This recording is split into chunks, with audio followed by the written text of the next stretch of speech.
Oui, j'ai la sensation d'être sur un seuil. Et puis je vais entrer dans une pièce. Et j'essaie de me souvenir de la qualité qu'avait ceci quand nous étions enfants. Vous vous souvenez, quand nous allions entrer dans une pièce, ou quand nous essayions, par la porte entrouverte, de regarder ce qui s'y passait. Entrer vivant dans un nouvel espace, cet espace qui s'ouvre en cet instant. Y entrer vivant, y être vivant. Vous voyez, la plus grande calamité m'a toujours paru être celle de s'habituer à la vie, de s'habituer à être vivant. Qu'est-ce qui peut se passer de pire ?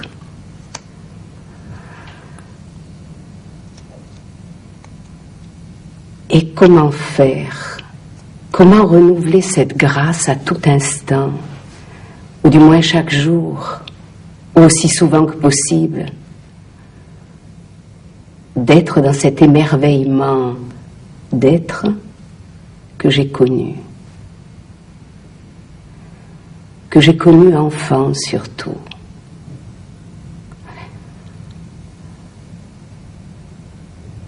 Quand je tente d'être vivant, c'est toujours à l'enfance que je me relie. Je connaissais cette profondeur vertigineuse du réel quand j'étais enfant. Et je tente le plus souvent possible de le renouveler, de renouveler cette mémoire en moi. Vous savez, il n'y a rien de pire que dans notre société, cette perte de la profondeur, cette perte d'intensité. C'est le plus redoutable. Il n'y a pas pire. Perte des profondeurs. Quand j'étais enfant, je cherchais tous les contacts imaginables avec cette profondeur. Je me souviens, comme nous vivions dans un univers très très calfeutré, très protégé, enfants d'émigrants, vous imaginez cette coquille qui se refermait sur nous d'une chaleur, d'une tendresse immense, mais coquille quand même. Et il y avait de rares moments où j'étais seule, c'est quand maman allait faire les courses. Et je me souviens de cette discipline que j'avais, et que j'ai retrouvée dans l'assise beaucoup plus tard. Je me disais, bon, maman part faire les courses. J'ai donc entre 30 et 45 minutes pour m'asseoir et pour essayer d'entrer dans la profondeur de toujours. Toujours.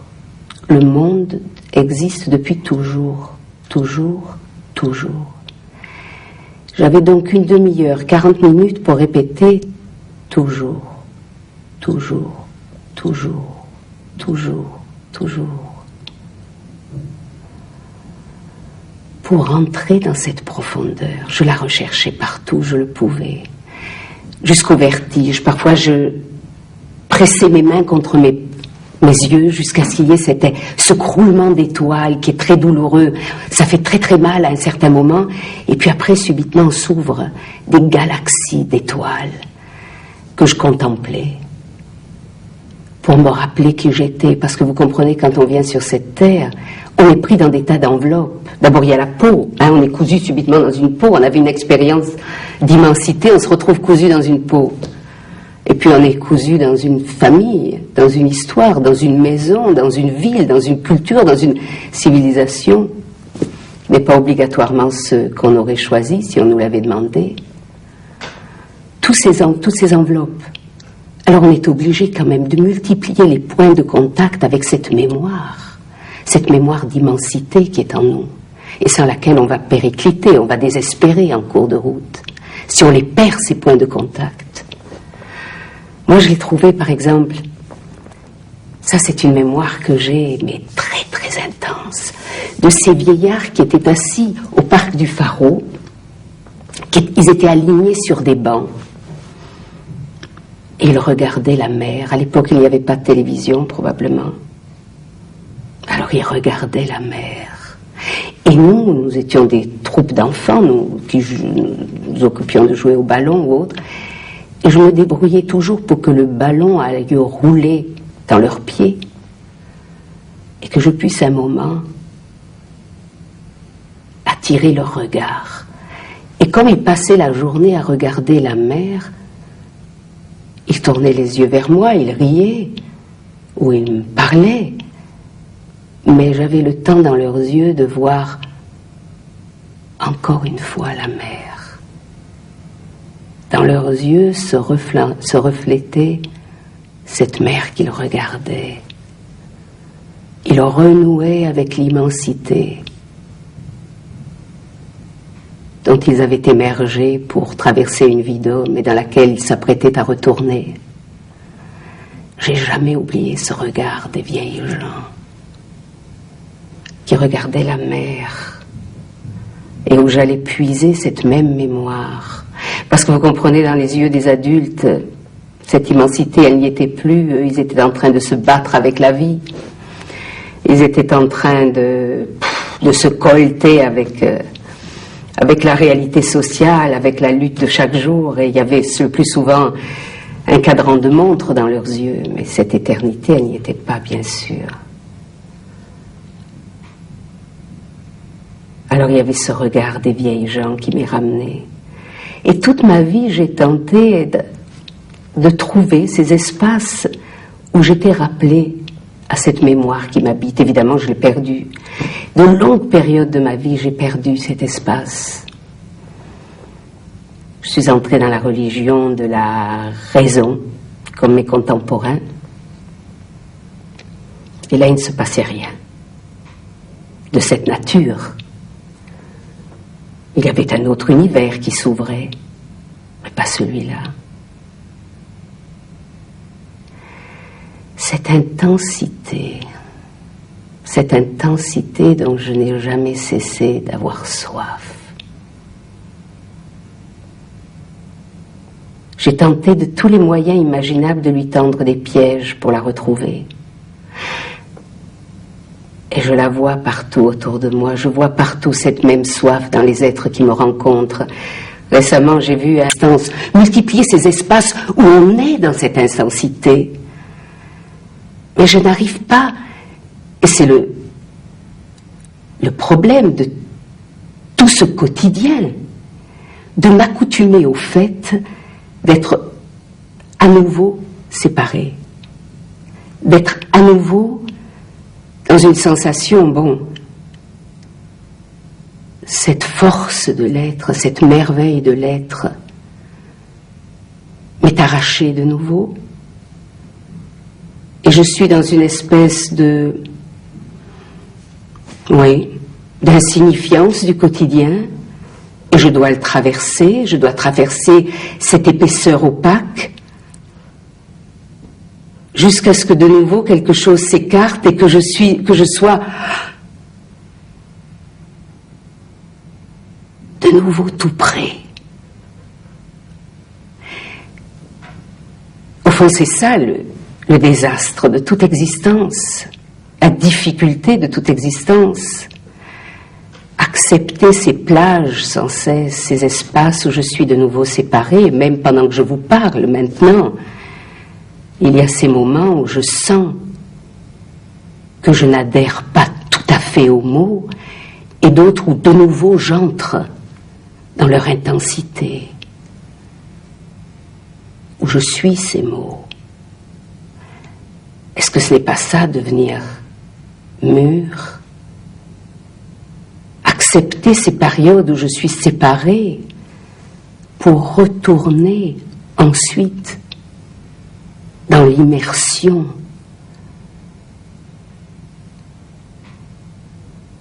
dans cette proximité de moi-même, dans cette proximité de mon être. Oui, c'est ça. En le disant, je m'aperçois, c'est ça, c'est la détresse de la vie, c'est ça.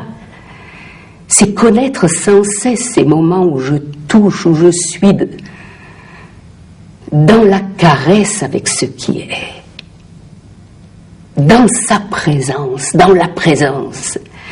Et puis un moment d'après, voilà que tout cela se délabre et que je me retrouve dans l'insignifiance, que je suis de nouveau expulsée de cette présence. Et parfois je me dis, mais je vais quand même finir par m'habituer, par accepter cela.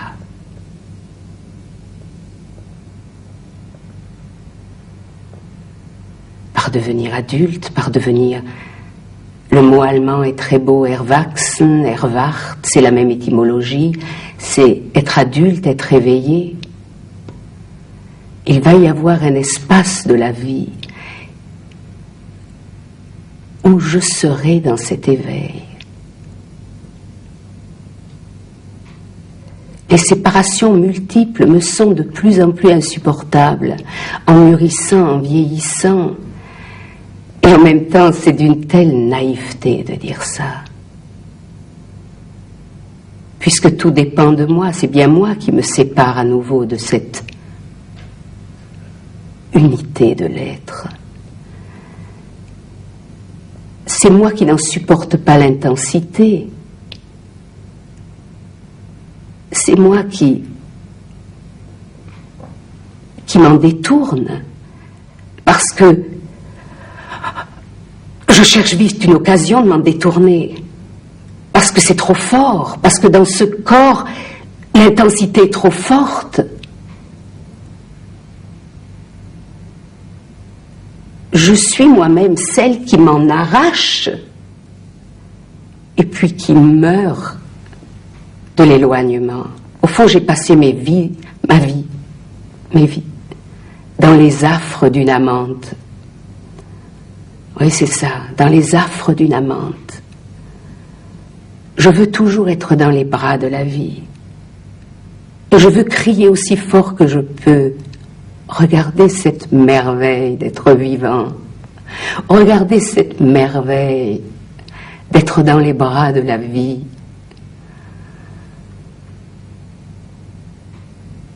Et puis l'enlacement a une fin. Et puis il faut se remettre debout, et puis répondre au téléphone, se lever, marcher. Et puis on se laisse séparer.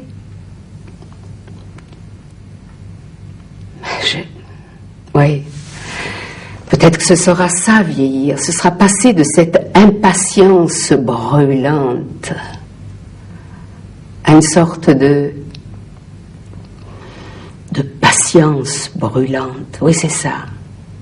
Passer de l'impatience brûlante à la patience brûlante. C'est ça.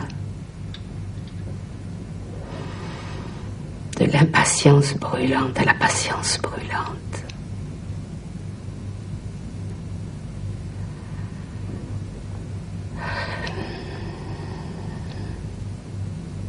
Je n'ai plus envie d'être séparée. Je ne supporte de plus en plus mal d'être séparée de cette intensité de l'être, de cette intensité de l'amour. Il y a de longues phases de ma vie où j'aime, où je n'ai pas besoin d'objets pour aimer. Bien sûr que je m'éprends sans cesse dans tant de rencontres, mais ce à quoi je voudrais accéder, c'est ce minescence dont parle Maître Eckhart, cet amour sans objet. J'y suis le plus souvent, j'y suis très souvent. Quand je retrouve dans les yeux des êtres cette merveille que j'avais trouvée enfant dans les yeux des vieillards. Il y a des jours où tous les êtres qui me rencontrent, et vraiment je n'exagère pas, tous les êtres qui me rencontrent, quand je croise leur regard,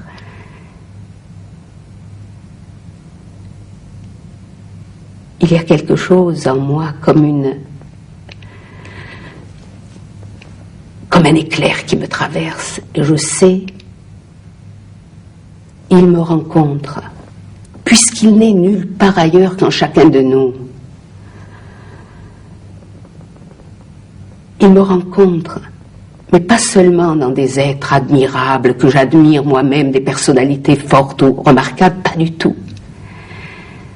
Dans l'autobus, tout à l'heure dans la rue, en venant ici, je me suis arrêtée dans une église, elle était déserte, il n'y avait qu'une femme au premier rang.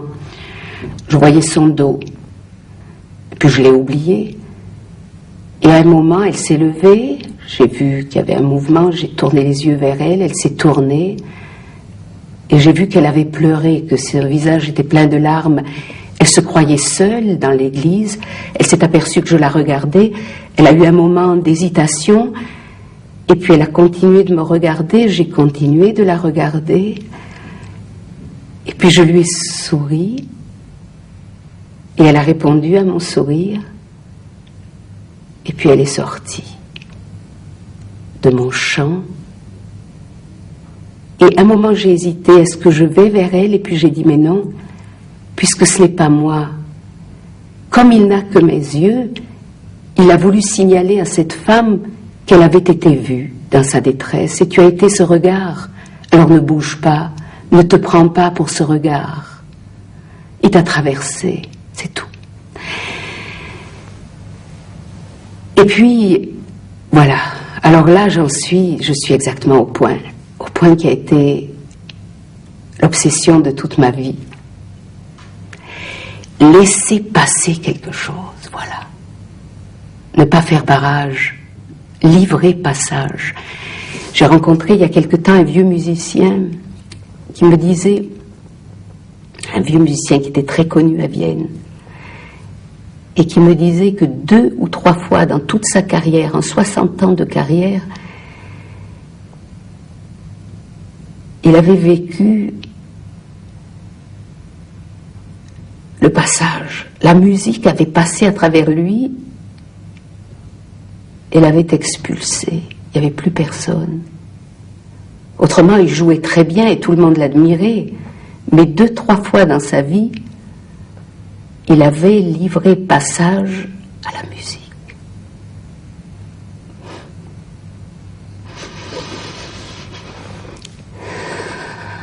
Il avait livré passage à la musique.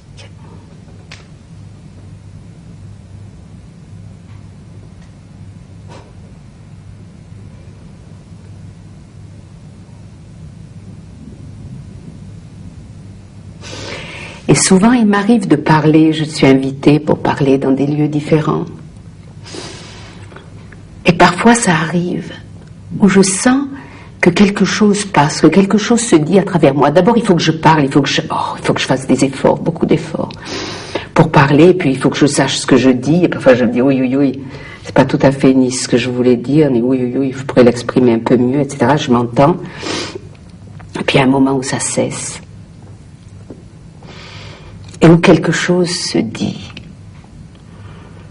Et puis ce qui se passe d'important, c'est pas tellement les mots, parce qu'après je sais même pas ce qui a été dit, mais c'est le silence qui suit, le silence. Le silence qui suit. On parle beaucoup de communication dans notre pauvre monde si massacré, si séparé, cette pauvre société dans laquelle nous sommes. Mais la communication, c'est ça, c'est précisément ça. Ce sont ces moments où il ne se passe plus rien, où quelque chose passe, où le vent passe, où tout est évidé, et où passe le vent, le silence, où des êtres ensemble partagent le même silence, un moment unis dans le même silence. Pour ces moments-là, moi j'ai vécu pour ces moments-là. tant de mots. Parfois je me dis, quand je suis invitée, quand je parle beaucoup, oui je parle beaucoup, je me dis mon Dieu, ça va être des mots que je vais répéter des choses que j'ai déjà dites, c'est horrible. C'est pas horrible, non, c'est idiot ce que je dis, mais est-ce que je vais pouvoir arriver à dire des choses toutes simples, comme si je les disais pour la première fois? Est-ce que je vais pouvoir rendre leur virginité aux mots? Est-ce que les mots vont pouvoir être neufs dans ma bouche? C'est la seule chose qui compte. On redit tous la même chose, on dit tous le monde, la vie est sacrée, le monde est immense. Cessez de vivre séparés de cette merveille, cessez de vous croire en exil. Nous sommes au centre. Nous sommes au cœur de la vie, à chaque instant. Cessez de vous croire séparés, c'est tout ce que j'ai à dire. Je n'ai rien à dire d'autre, je n'ai jamais rien dit d'autre. Dans tous les livres que j'ai écrits, je n'ai jamais rien dit d'autre. Cessez de vous croire en exil, cessez de vous prendre pour un mendiant, pour des mendiants, fils de roi et de reine que vous êtes. Mais comment faire pour que ces mots qui ont été répétés depuis si longtemps retrouvent leur nudité, retrouvent leur première fois? Puisque chaque fois, il faut qu'il y ait un homme ou une femme qui se mette debout et qui le dise de nouveau. Et qui soit ce qu'il dit ou ce qu'elle dit, chaque jour, de neuf. Il faut que soit dit ce qui doit se dire. Et la plus grande difficulté, c'est moi-même de ne pas me lasser, de ne pas me dire, mais je risque de répéter quelque chose, mais non. C'est me prendre follement au sérieux, c'est me prendre minablement au sérieux. C'est croire que je peux bloquer le passage de cette grande vie qui veut s'engouffrer. Si elle n'arrive pas à passer par moi cette fois-là, tant pis pour moi, je serai exclue de la vie, moi, mais peu importe. Elle s'engouffrera à travers un autre langage, à travers une autre présence. Si je n'y réussis pas, tant pis. Une ou deux fois, j'y ai peut-être réussi sur cette terre. Que vouloir de plus? Une ou deux fois, j'ai livré passage à quelque chose de plus grand que moi, qui ne peut passer que par les hommes et les femmes, puisque Dieu, dans ce fol élan d'amour, comme c'est si magnifiquement décrit dans la tradition juive, s'est retiré de la tradition de la création, dans ce qu'on appelle le Zimzoum, pour laisser se déployer le réel, pour mettre toute cette immensité de la vie entre les mains de ces hommes et de ces femmes que nous sommes. Ça fait beaucoup, hein.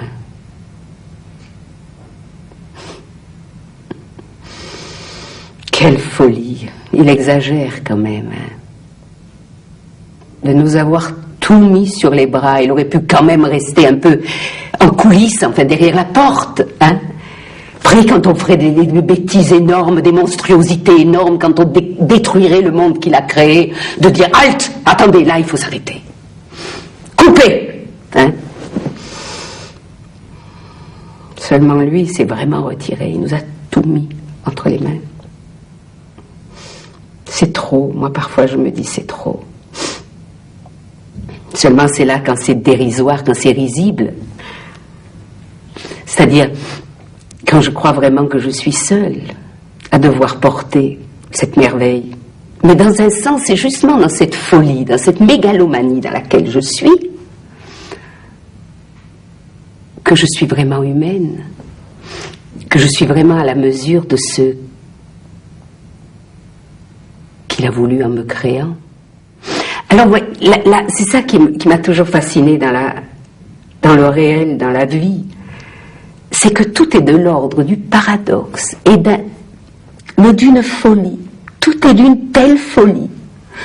Et nos malheureux contemporains qui veulent mettre de l'ordre là-dedans, qui veulent essayer avec leur petite raison d'y comprendre quelque chose. Et tout est de l'ordre, mais d'une telle folie. À la fois, vous voyez, tout ce monde, il est entre les mains de cette femme que je suis, de cet homme que tu es, de cette femme que tu es, de cet homme que tu es. Entre nos mains. Et en même temps, nous ne sommes pas. Comment dire? Comment arriver à comprendre ce paradoxe-là? Que je ne suis pas. Quelque chose passe à travers moi quand je le laisse passer. Mais normalement, je suis encombrée comme un, vous savez, comme ces pièces dans chaque maison, dans chaque vieille maison, on met tous les vieux meubles, toutes les vieilleries, on peut même plus entrer quand on cherche quelque chose. On est encombré comme ça de cette petite histoire qui est l'anneau de ma biographie, de tout ça. Encombré, mais vraiment je suis un déménagement ambulant, hein. Tout ce que je transporte sur moi. Et ça, quand je suis dans cet encombrement, je suis l'insignifiance même.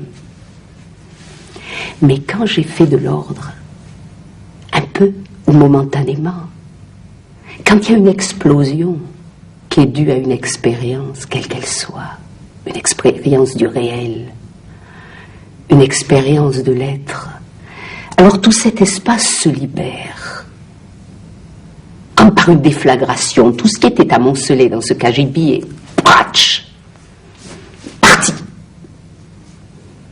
Et alors là, je suis un espace vide. Et là, je suis à la mesure du divin. Là, quelque chose peut s'exprimer à travers moi, qui ne peut s'exprimer nulle part ailleurs sur cette terre. Puisque tout ce qui est là, mais dans l'ordre de l'invisible, a besoin de nous pour descendre sur terre, pour se manifester. C'est ça c'est une grande énigme.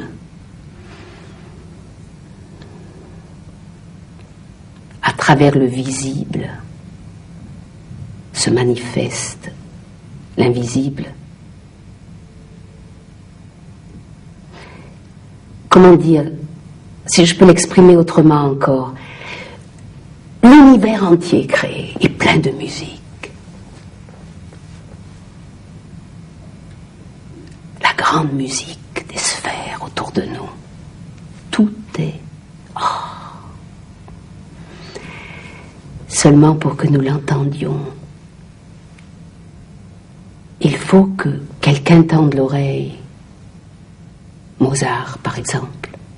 Il tend l'oreille, il l'entend, il le transcrit.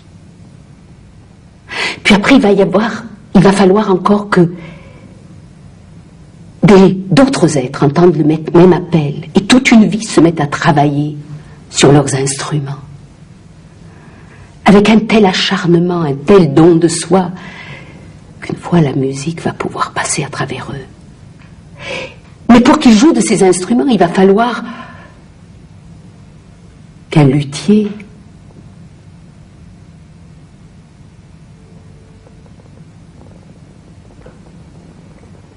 cherche le bois dans toute une immense forêt. Il va aller chercher, j'ai entendu parler une fois un fabricant de violons qui racontait comme il était difficile de trouver l'arbre, le bois, pour que vraiment le corps du violon puisse résonner. C'était très très très difficile. Dans toute une grande forêt, il y avait parfois un arbre dont on sentait qu'il pourrait réaliser toutes les conditions nécessaires pour un bon violon, pour fabriquer un bon violon.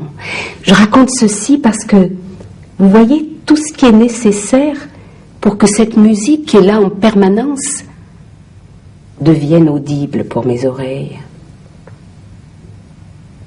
pour les oreilles de nos frères humains, pour que nous entendions cette musique. Il a fallu tellement de transmissions, tellement de passages. Et après nous entendons. Et cette musique nous transporte. Et nous nous souvenons en l'écoutant de qui nous sommes. C'est ça les grands moments de la musique ou de l'amour. Voilà ce qui se passe, c'est exactement ça. Ce sont les moments où je me souviens de qui je suis.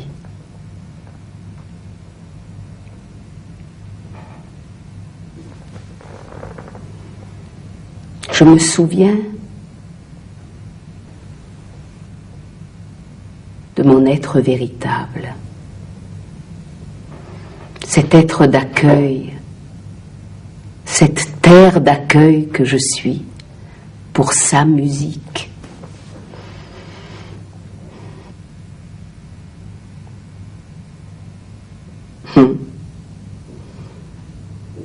Ah, c'est beau, hein? Pour moi, c'est ça, être femme. Voilà, peut-être que j'ai décrit pendant tout ce long moment ce que c'est que le féminin de l'être. Devenir un jour, peu à peu, terre d'accueil, passer de l'impatience brûlante à la patience brûlante.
Le moment le plus intéressant de ma vie, celui qui me semble le plus important et en tous les cas celui dont j'ai envie de vous parler, c'est très précisément le moment que je suis en train de vivre alors que je m'adresse à vous par le truchement de cette caméra.